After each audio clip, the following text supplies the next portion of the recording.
Bienvenue dans ce journal de l'économie.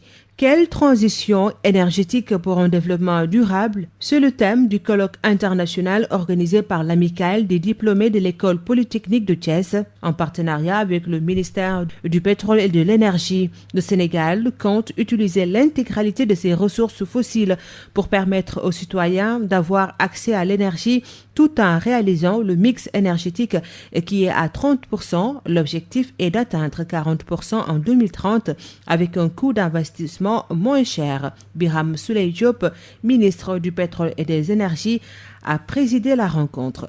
On ne peut pas, nous, en Afrique et particulièrement au Sénégal, être sur les mêmes positions que le monde occidental.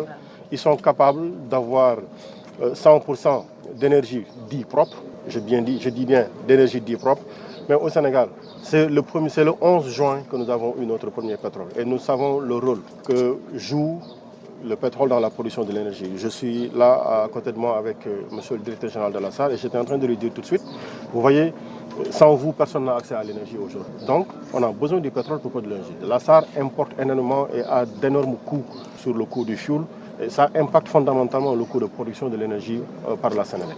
Donc, il faudra, quand le Sénégal en arrive à ça, savoir est-ce qu'on utilise le brut qui nous vient de Sangomar ou est-ce qu'il faudra développer des stratégies pour en tout cas aboutir à une conclusion d'avoir un coût d'accès à l'énergie moins cher.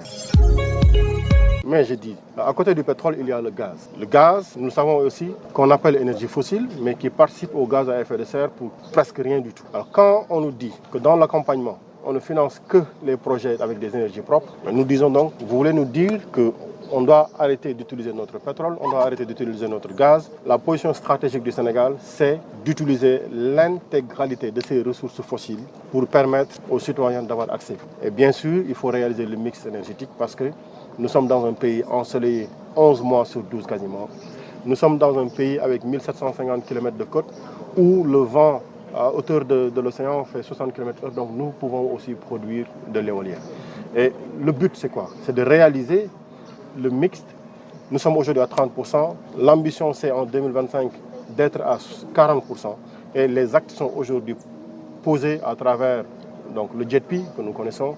Mais ce débat aussi est important aussi parce qu'on parle aux bailleurs en leur disant, dans l'accompagnement de ces projets-là, il ne faut pas aussi qu'on se tourne vers un accompagnement qui nous amène à des niveaux d'endettement insupportables pour le budget de l'État. C'est tout pour aujourd'hui. Rendez-vous demain pour un autre journal de l'économie.